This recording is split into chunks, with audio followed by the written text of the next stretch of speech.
the City Council regular meeting for the City of Wyoming, Minnesota, May 21st, 2024. Let the record reflect we do have a quorum. Member Luker, Member Onstad, Member Schilling, Member Yeager, and Mayor Iverson are present. Please stand for the Pledge of Allegiance. I pledge allegiance to the flag of the United States of America and to the republic for which it stands, one nation, under God, indivisible, with liberty and justice for all.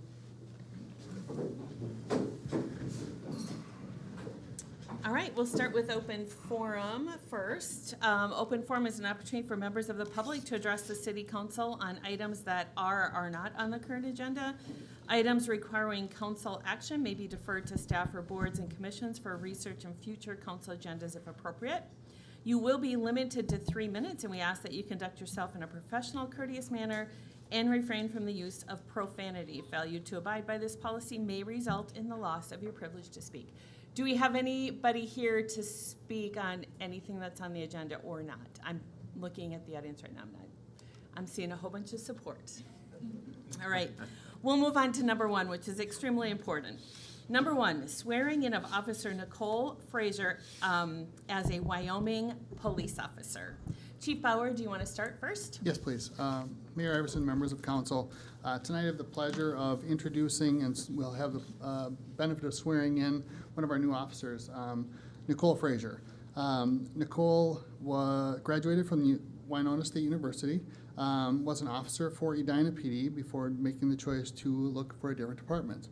We were fortunate to be able to pick her up as a new officer to join our community.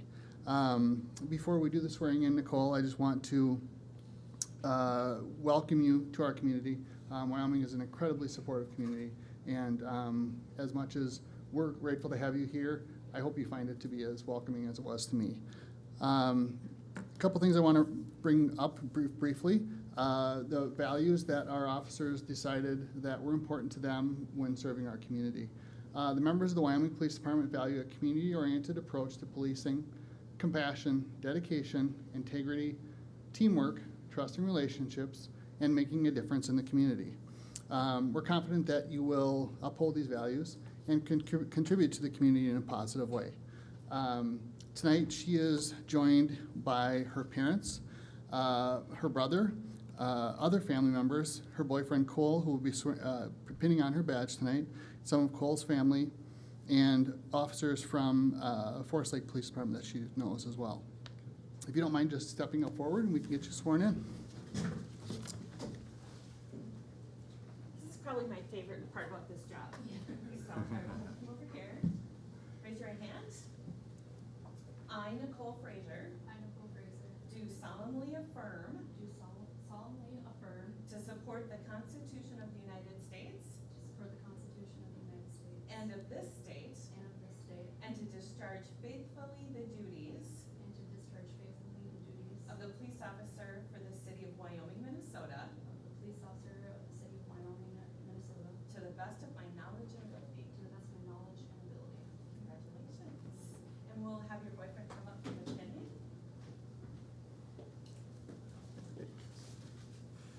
Family, go ahead if you want to stand up and take pictures to get a better vantage point.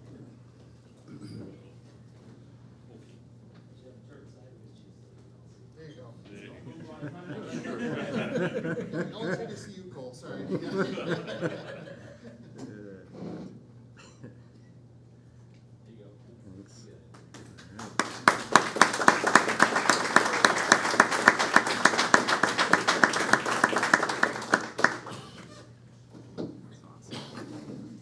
Now, everybody is welcome to stay. If you don't want to, we'll just break for a couple minutes and feel free to just meet out back, whatever you'd like to do. Okay. That's all right. Come back anytime, though. Thank you so much.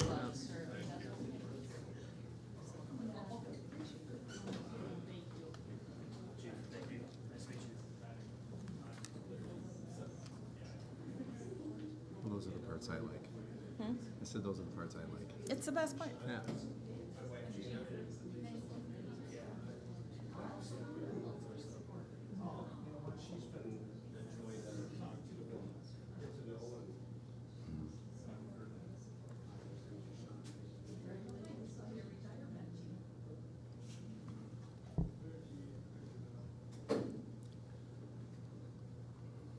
You just go ahead. Okay. All right. We'll continue with our meeting, starting with number 2, approval of minutes. Consider approving the minutes of the regular meeting of the Wyoming, Minnesota City Council for May 7th, 2024. If there are no comments or questions, do we have a motion to approve? We have a motion to approve by member Onstad. Do we have a second?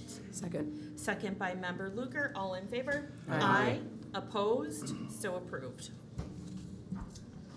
Number 3, consider approving the minutes of the work session meeting of the Wyoming, Minnesota City Council for May 15th, 2024. If there are no questions or comments, do we have a motion to approve? So moved. We have a motion by member Onstad. Do we have a second? Second. Second by member Schilling. All in favor? Aye. Opposed? So approved. I have a lot of feedback. Am I too loud? I think it's me. Or I can shut it off. You just have here, I'll do that. There's just a lot of feedback. I'll use my mom voice. Is that right? Maybe just push it back a little bit. Well, I think it's, is it yours? I think I'm hot. it's Brad. I can tell it's hot, yeah. Okay. All right.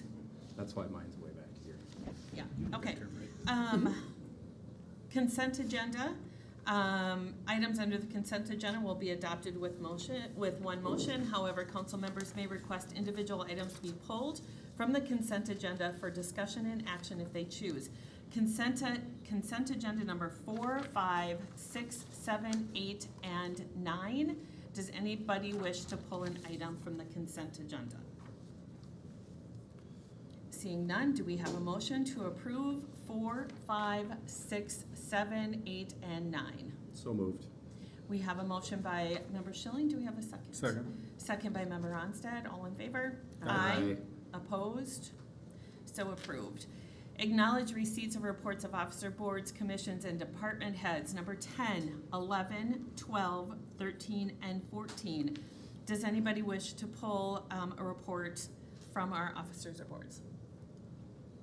Seeing none, we'll move on to communication. Number 15, 2024 street construction project communication. Mr. Erickson, is that you or somebody else? Anybody? Yeah, I don't know if you want to.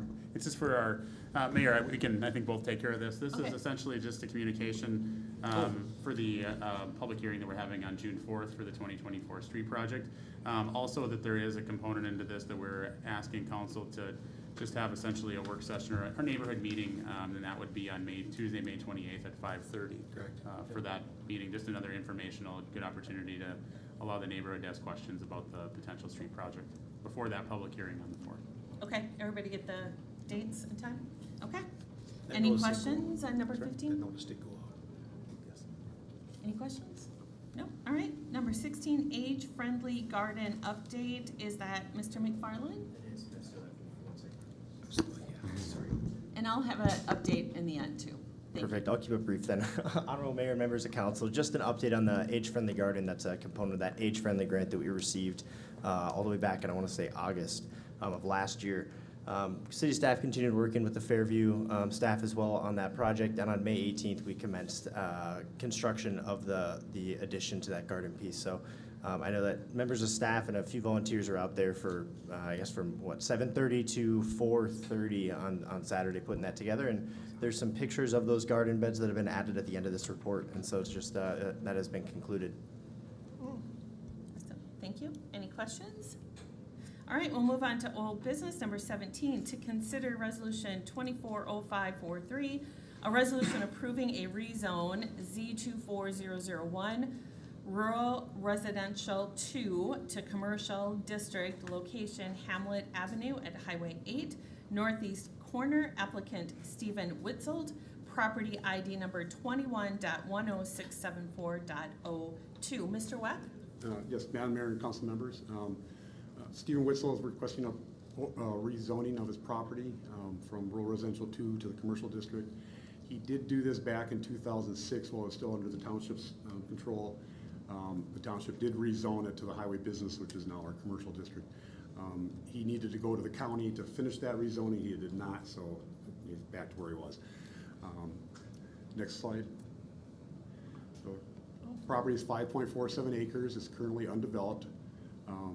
Engineering has noted Hamlet Avenue access will no longer exist after the Highway 8 project, and They'll need to get permits from the Comfort Lake Forest Lake Watershed District for development.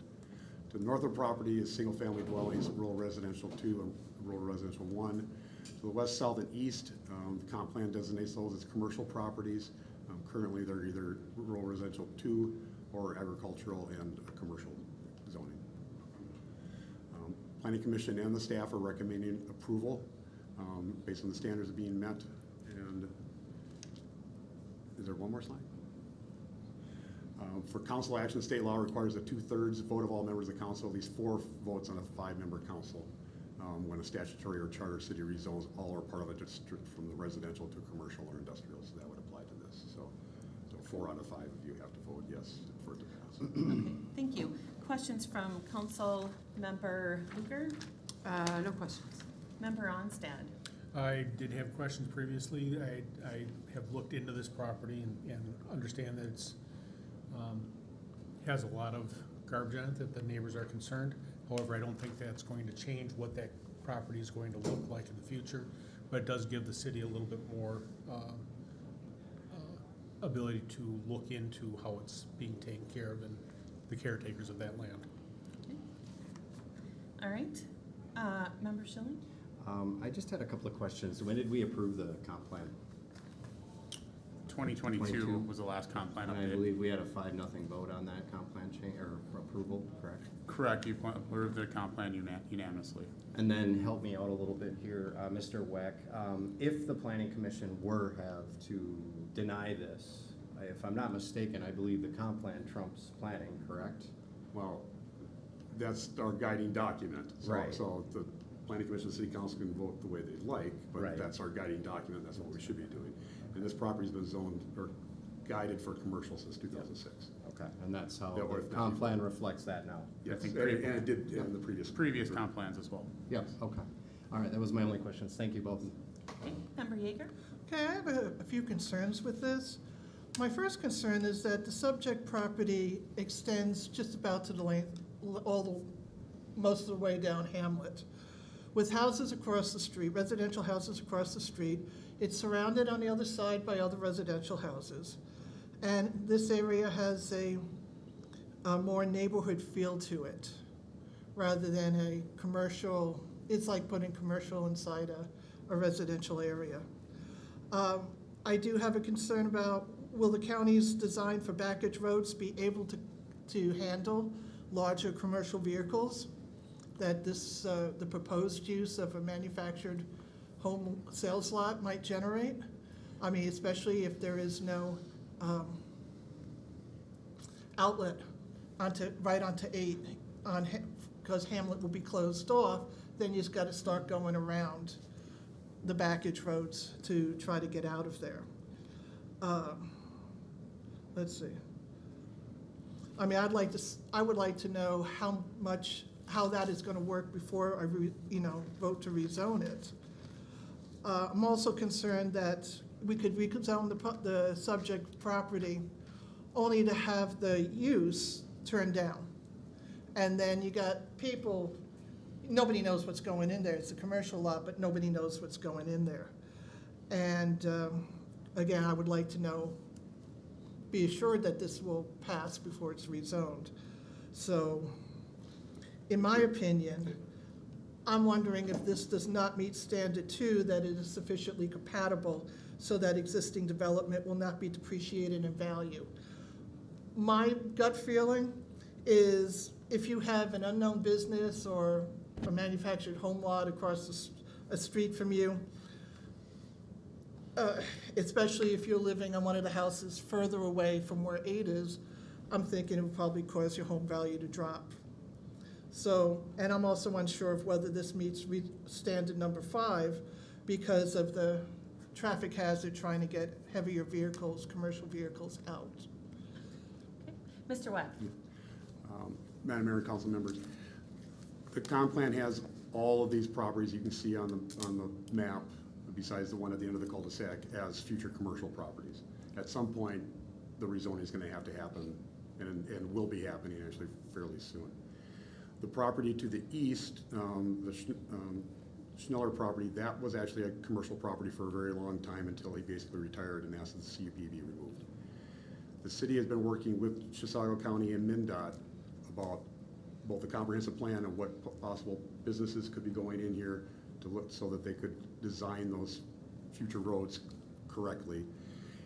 And the last one on the rezoning itself and the uses, although this current owner does own or wants to potentially put in a manufacturer sales lot, all of the other permitted and conditional uses that are allowed in that commercial district could go there. So to hang anything on what it could possibly be, it could just as well just be a retail sales, it could be a clinic, it could be any number of things that besides a manufactured home sales lot. When he does come in for site plan and or conditional use permit approval, that is when we'll evaluate those items. I think I asked or tried to answer your questions. Okay, I just have one remaining question based on what was just asked. We hear a lot of property values and that sort of thing, and what might add property value or what might take away property value. I don't know who can answer this question. I'm thinking that the only people who may know that is actually the county auditor or the county assessor come out and take a look at that. So when that comment is made, there's nothing on that property, so there's no substantial evidence that this is gonna lower anybody's property value. Potentially, I think that's, you know, that the assessor uses different things to evaluate it, but in this case, you simply have just a commercial area that's been identified, you know, as far as the assessor, if they're looking at land use or potential future land use. I can't say for certain that it wouldn't have any impact, but based on some of the standards that I know, I'm not an expert in regards to some of the tools the assessor uses, that I don't necessarily think, I mean, it may not be what some people in the residential aspect may want to see, that area turning into a commercial area, but if it'll have any kind of impact on the properties. I'm not aware of what the assessor all takes into consideration, but I don't believe it would, but probably a better question Is the for assessor. the assessor Yeah, for that. so it's not fair to say that it will. Okay, so we need a motion to, are there any other questions? Sorry, did I get everybody? Okay. We need a motion to approve Resolution 240543, a resolution approving a rezone for Z24001, rural residential 2 to commercial. Do we have a motion to approve? So moved. Motion to approve by Member Schilling. Do we have a second? Second. We have a second by Member Luker. We'll do a roll call vote, please. Member Yeager? Nay. Member Schilling? Aye. Member Onstad? Aye. Member Luker? Aye. And Mayor Iverson is an aye. It does pass. Number 18, new business to consider consider 2405, a resolution approving an interim conditional use permit to allow a home occupation to operate an auto repair business in the detached accessory building at 26333 Good Vine Avenue, applicant Benjamin Cafe. Did I say that correctly? Perfect. Property ID number 21.11113.34.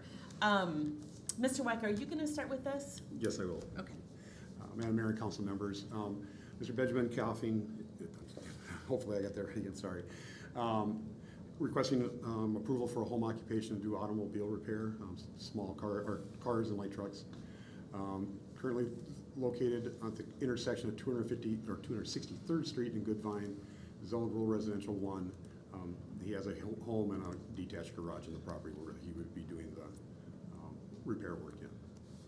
Okay, we do have the applicant here if anybody would wish to ask questions. Next. I still got a little. Oh, you still got more? Sorry. Moving right along. So, interim conditional use permit, he's requesting to use the accessory building, again, cars and light trucks. All repairs would occur in the accessory structure. He's proposing traditional workday hours, Monday through Friday, 8 to 6, and Saturdays from 10 to 2. There'll be on-site parking, hazardous waste disposal. He's, as a contractor, we'll have a contract with Bradwell Auto and Truck, and one part-time employee on as needed basis. Next. The conditions of approval that staff is recommending, and also the planning commission. I won't go through all them. Next. And again, staff is recommending approval as well as the planning commission. All right. All right, so we do have the applicant. Does anybody want to ask questions of the applicant? I have questions. For the applicant or questions to staff? Whichever. Which one would you like? I have whoever can answer the question. Okay. And the questions are, is the garage big enough to store vehicles waiting to be worked on and/or waiting to be picked up? And how many vehicles do you plan on having on site at any given time? You want to come on up?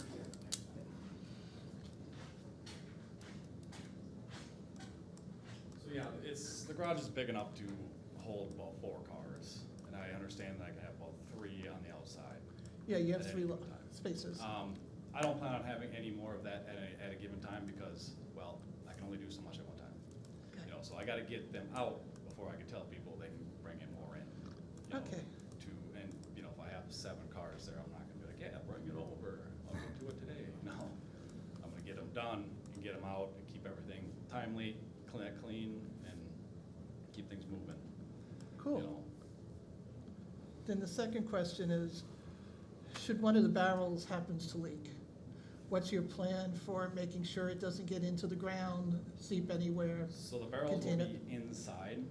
When I change the oil on my own car, always have cardboard underneath it, even with my jugs, because I don't like oil on my floor. Yeah, But I plan on having like a 2x4 with plywood structure that the barrels go on. They're gonna be 30-gallon barrels, so they're not gonna be like huge, massive, overflowing things.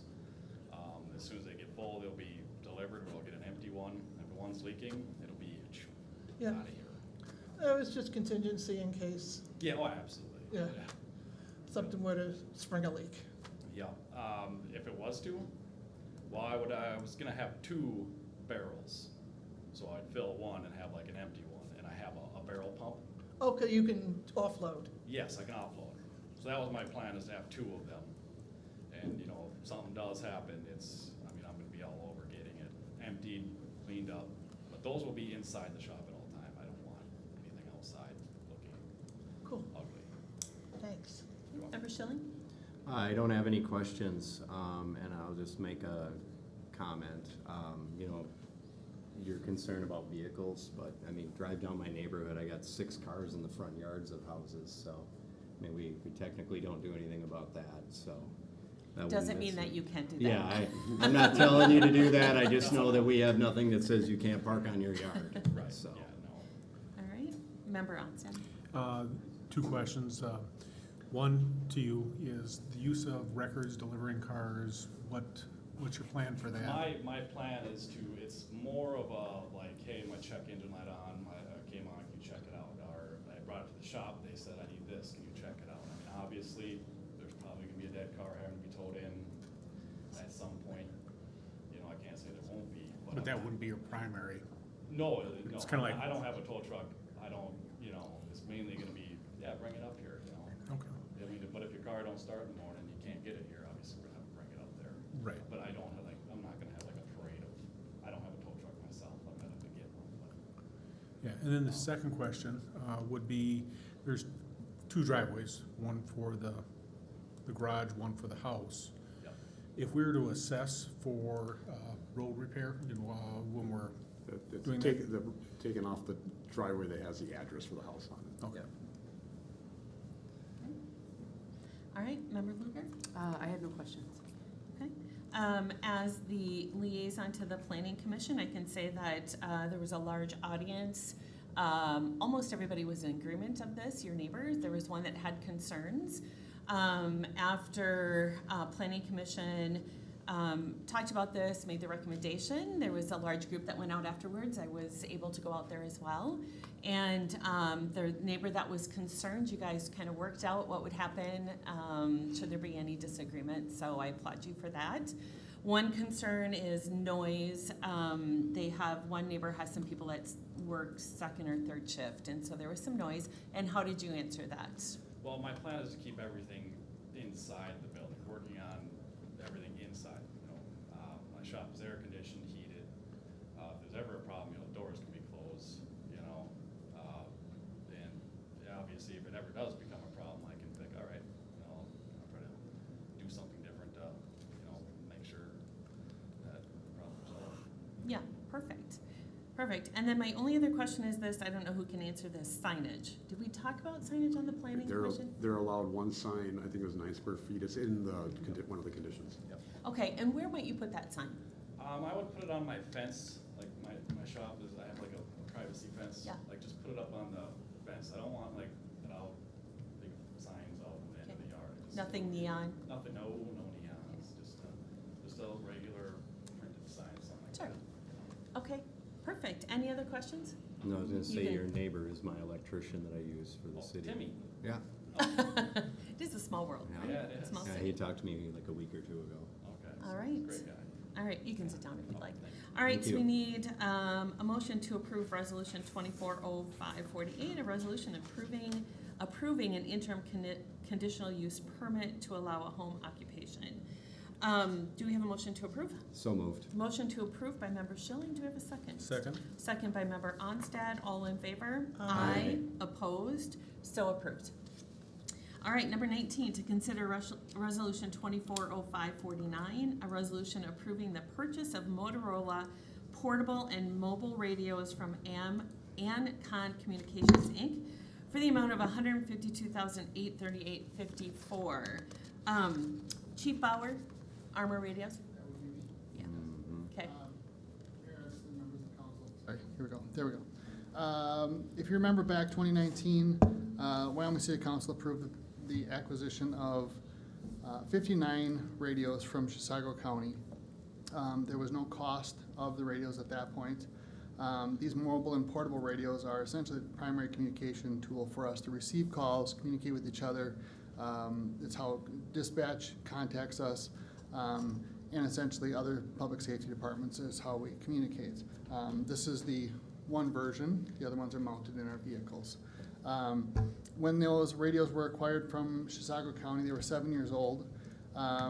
They've served their purpose, but there's limited parts available, and unfortunately, they're just no longer functioning as intended in some cases. They were discontinued in 2014, and in 2019, Motorola quit servicing them altogether. They are beyond their use of life, and considering they were manufactured in 2012 or 2011 in some cases. When we had the fire department's radios in recently for reprogramming, 3 of the radios didn't accept the update, and they just get bricked, it's called. They've essentially become a $6,000 boat anchor.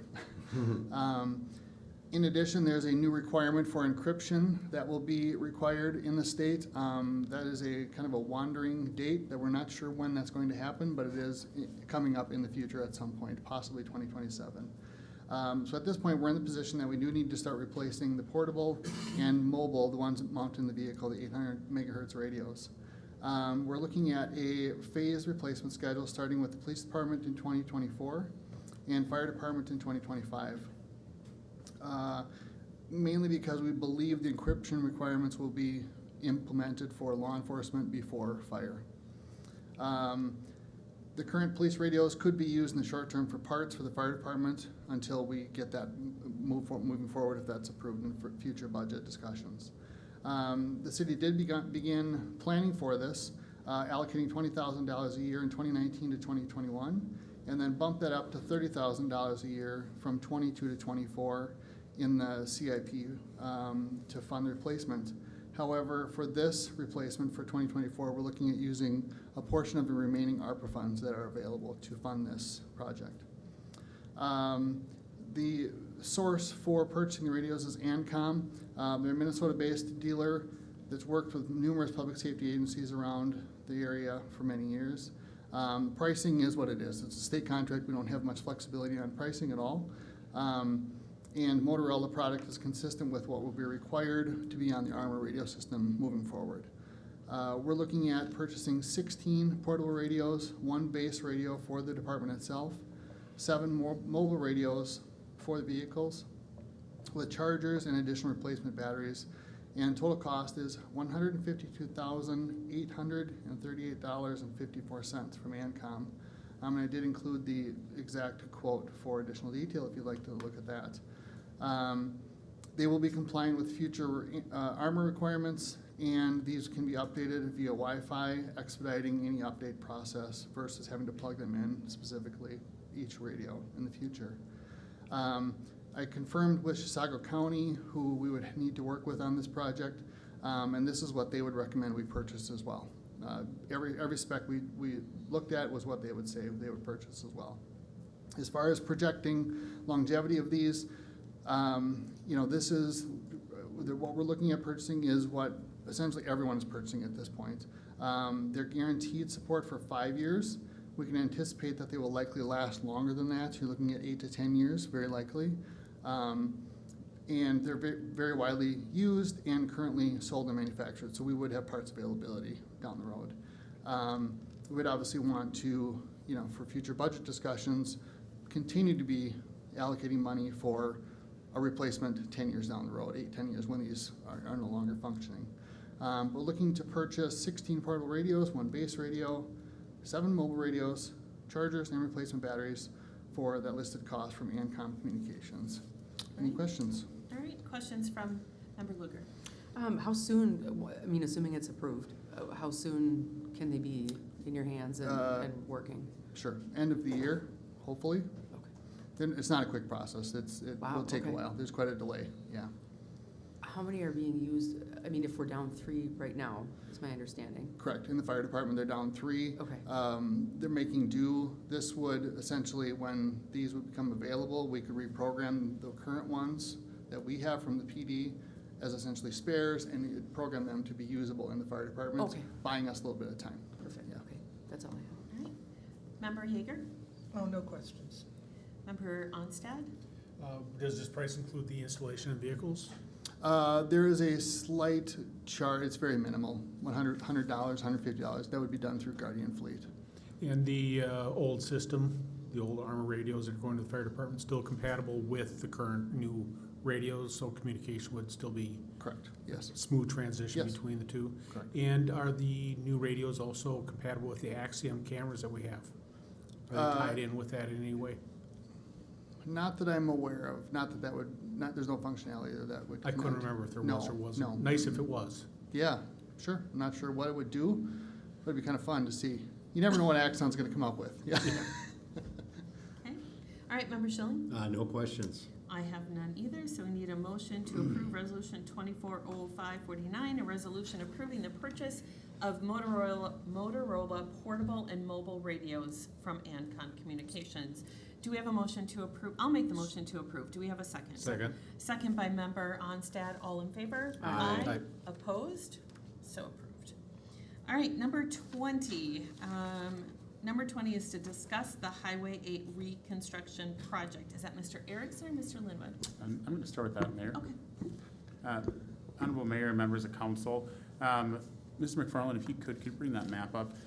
We have received communications from our county engineer and public works director, Mr. Joe Triplett, asking for feedback mainly on, as you know, you've given feedback on the entirety of this design, but mainly in regards, which we've talked multiple times with the council about at this point, regarding this component of the design at the Heath Avenue area. I was able to speak with Mr. Triplett today to get some updated information too, regarding kind of the potential future layout of this as well.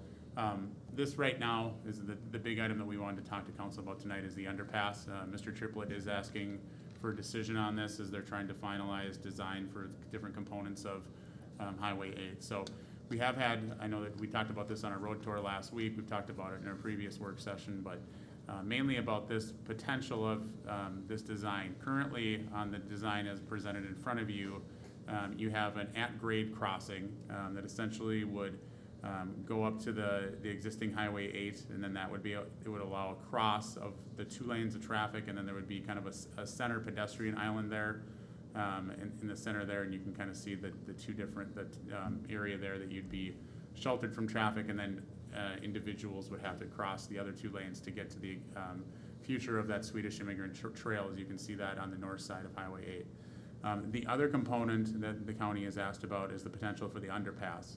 There's an underpass, if you look there to the east, that is actually below grade underneath the road.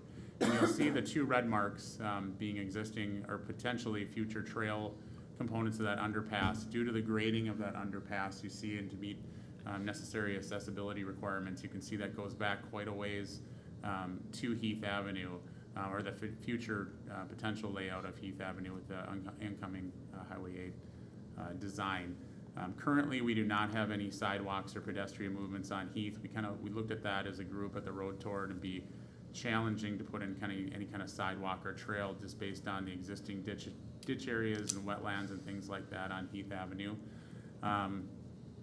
We do know from Mr. Triplett today that some new information that there will certainly, as he told me, 99% that there will be a parking area on that north side of Heath Avenue. That is right now the design, that there will be a parking area there. It's almost like trailhead may be a little strong word, but there will be, similar to like the Sunrise Trail up there, there will actually be a parking area on that. We've had some conversation in regards to the underpass. Some of the things obviously provides some safety components. You see this in other cities more often, usually in larger cities with larger pedestrian movements, that you see this type of movement, or often it'll try to get pedestrians like in a large commercial area or maybe a retail area. This one being a little unique. Currently there are about approximately 82, 83 houses, or about 250 people on Heath. Potential for existing growth on that, give or take, I think about 60 houses. So you probably, your max build out there would probably be around 500, probably give or take between 400 or 500 people living in that area of Heath. Some things that we've looked at from a staff component has been the maintenance of this. So the county would pay as part of the grant, or the part of the grant process or funds that they have received. They would pay for the initial installation of the underpass, but then from there, all the necessary maintenance and upkeep with the trail system, the ground surrounding it, and that underpass, whether it be lighting, video cameras, things like that, would be on the city, and future replacement. Future replacement probably wouldn't be for an extended period of time. Usually, our understanding, and Mr. Erickson, correct me if I'm wrong, 40, 50 years on a structure like this, or more on a structure like this. We do know, we've talked about from a staff consideration, there would be definitively extra time needed in regards to maintaining, removing snow from the path. That's in our snow and ice policy. Those are not the priority. We have roads that are priority, and it's usually second day in regards to foot traffic like this. There is potentially a little bit of an attractive nuisance in regards maybe for snowmobiles, other things, potential graffiti, different things. We don't know. I know that Chisago City has one right now, and I know that their Public Works Department, they do have some issues with it currently with the one that they have. But I think what we're asking for council tonight, there is, like I said, identified that there would be some additional maintenance considerations with this. But if this is something that you would like to see move forward in the project, I think we are happy to hear that there will be, from a staff level, that there will be an existing parking area across the way there. We think that's great and necessary for that type of trail areas. We anticipate that this will have some, hopefully some people using it similar to the Sunrise Trail across the way, and to have that parking area for people to utilize it, I think is really great. So other than that, we can stand for questions, comments, anything that the council may ask. And I have some insights, and we might both from our Public Works Superintendent and from our Public Safety Director, Chief Bauer, in regards to some of those things I talked about. Maybe they can chat about in greater detail. I'm going to start with a question. So knowing that from Heath crossing on over, the reason why we're structuring Highway 8 the way it is to make it safer, correct? That's the whole reason of doing this and adding lanes. So when when Liberty Ponds comes out of the development onto Heath, and wherever the trailhead is going to go, the safest way for them to get across then is to take a right and then go around and get to the trailhead. Am I understanding that correctly? They're not going to go directly across the road like we have now. You're correct. So if you look at that layout right there, is the switch. Mr. Erickson, is it switchback the correct? Or is it J? Or J turn? I'm sorry, R-cut. Thank you, R-cut. You can see the R-cut there, right, where you would have to essentially take a right and then you would take a left to head back towards that existing new layout of Heath to get to a potential parking lot area. So right, you would not be able to, based on this, because you would have a median, you would not be able to go straight across. Okay, and so that's a safer way than what they have now to get onto Highway 8. I would assume yes. I mean, basically, probably a right-hand turn is easier for those individuals than a left-hand turn. But yes, with the divided highway, you're only having to deal with one or two lanes of traffic versus differing lanes of traffic going both east and west on the current version or design of highway as it exists. Okay, that's all the question I have. Member Schilling, I don't have any questions. Member Onstad, No questions. Member Yeager. Okay, my preference would be a safe way of getting over there. And when the pedestrian underpass was first brought up, I was frankly puzzled by all the opposition to it. Because for many years, about almost 7.5 now, we have told people we're all about walkability, trails, and safety. Well, the new trails we put in, the safety features we put in, along with maintaining the trails we already have, already require more staff time and already incurs additional costs. This is much different. We talk about crime. Well, that could happen anywhere, especially on the more secluded parts of our existing trails. There's one where I walk where I look and I said, that would be a really easy place to mug me, the way the trees and whatnot are. So, but crime, that type of thing doesn't seem to be a huge problem. So I'm just curious, why is this underpass different and coming up with so much opposition? I mean, don't the people living south of Highway 8 deserve the same amenities that everybody north also deserve? Was there a question in there? No, it's just a statement? statement that, Yeah, Just my not even concerns. I don't asked. necessarily, know that the staff has had opposition to it. I think it's a significant investment in the road for $5 or $6 million from the county standpoint, that they're trying to squeeze dollars through a project in regards to not to what it's going to serve in this area. I think in regards to an underpass, you lose visibility. I don't know, Chief Bauer, if you have an experience. I know some of the larger cities that we talked about in staff, like Woodbury, Mendota Heights, where you lose some of that visibility in regards to that, where an existing trail in the dark, obviously you do not. But I don't know if there's any considerations from your end that you've seen, or things that, from a police standpoint or public safety standpoint, what the underpass would create. Sure, I mean, it is obviously a little more secluded. It would not be a heavily traveled to have other community members' eyes on the area. If you're with the number of people walking through, you're not going to get a huge volume. There's really no reason to go south from the north.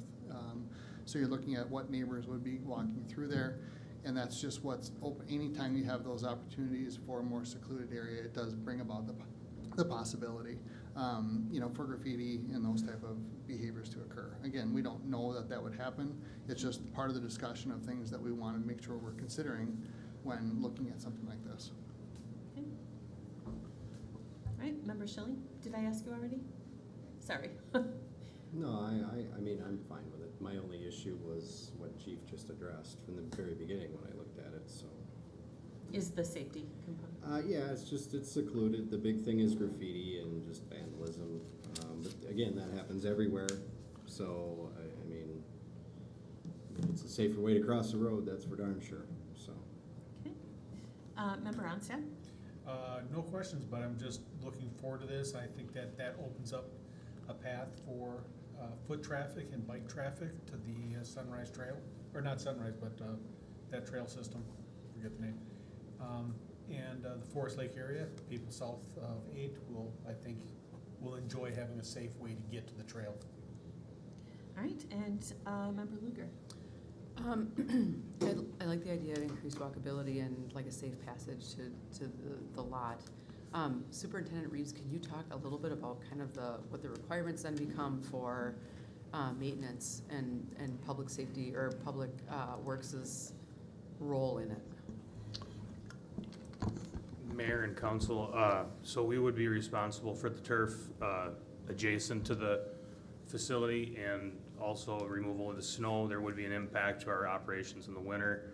At this point, not to the summer because of the contract for the maintenance, for the mowing, turf maintenance. As far as graffiti abatement or trying to get ahead of it, we could purchase a product, coat the walls so that it's easier to remove and leaves less of a shadow. But I mean, to quantify what the impact would be, it's kind of pulling out of thin air. But if if this does go through, we'll maintain it just like we would maintain any other asset of the city's. Does that answer your question? Yes, thank you. Yep. Mr. Reeves, my question would be, as this comes about, and do you see possibly having to add more staff? As we sit right now, it's hard for me to quantify because I haven't even been here for a year yet to see the full function. Yeah. This specific addition, I don't know that would qualify for an additional FTE. But as the city grows and we develop, adding more lift stations and more feet of water main and everything else, I think as that occurs, then that's a different discussion. But this one piece, a whole FTE, I couldn't justify, no. Okay. And Mr. Weck, there's one farmland out there right now that could possibly develop in the future, correct? One piece of property out there that could possibly? You're talking on the north side? Mhm. Yes. And have you had any applications for that, and how long has it? I've been speaking to the owner of that property for a number of years, but Okay. he's waiting for this to happen, actually. Okay, just to see what's gonna happen Yeah, and all yeah. that kind of stuff? Otherwise, he'd have to build his own road and Yeah. get the state to do it. Okay, Seems that like a makes smart sense. idea. That makes sense, okay. All right, so what do you need, a vote, or what do you need? Just consensus, I don't know if we need an actual formal vote, I think that's, with Mr. Triplett, I think, we just want to make sure the council understands, the different impacts from staff. By all means, we support to have safety on the road too, I think that's a component of this, so, I think it's really at the council's discretion. I know that we did speak to a few different people at our one meeting about it, but by no means is that representation of the Liberty Ponds neighborhood. We had some people who were for it and other ones that said, I don't get it. So, I mean, it's, I think it really, you're gonna probably have a mixed bag on people that, depending on maybe just your normal routines and if you're, a walker or do those kind of things in different families, et cetera. So, but just, I think that's what Mr. Triplett is asking, if we could have some sort of consensus that yes, if you do or don't want it. Yeah. So. I do know that I had a couple of residents say that they don't even feel comfortable on the road to get to that underpass. They don't feel comfortable with that, right? To actually walk down the road without a Yeah, pedestrian exactly, light, to sure. ride or walk or anything. So with, we can't fix that road in order to help them get there safely. So, all right, do you have your answer?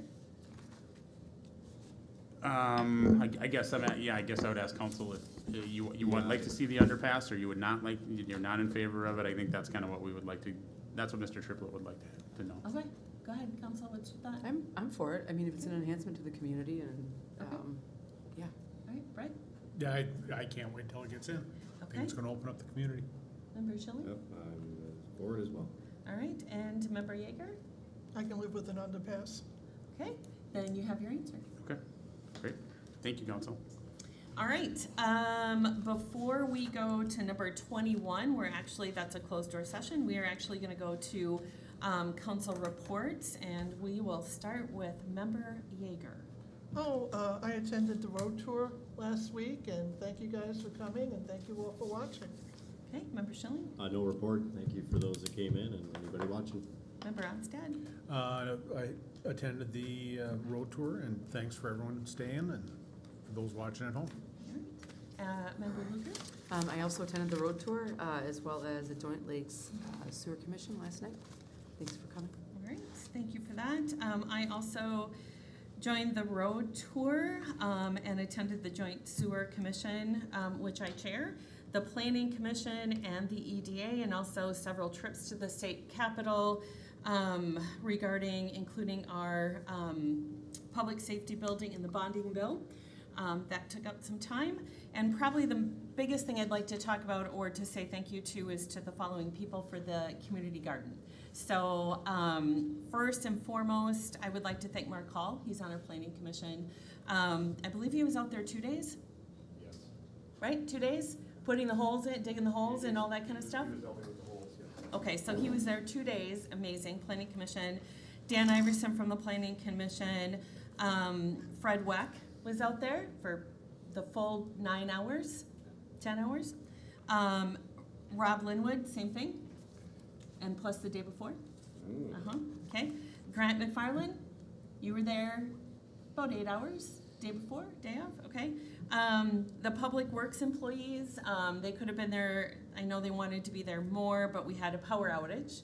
So also thanks to Mr. Reeves as well coming out, and then your employees as well that came out, to the Fairview staff for setting some stuff up, and also to Jersey Mike's for the food donation. They were very yummy sandwiches, so they fed us well for being out there. Yeah, you missed it.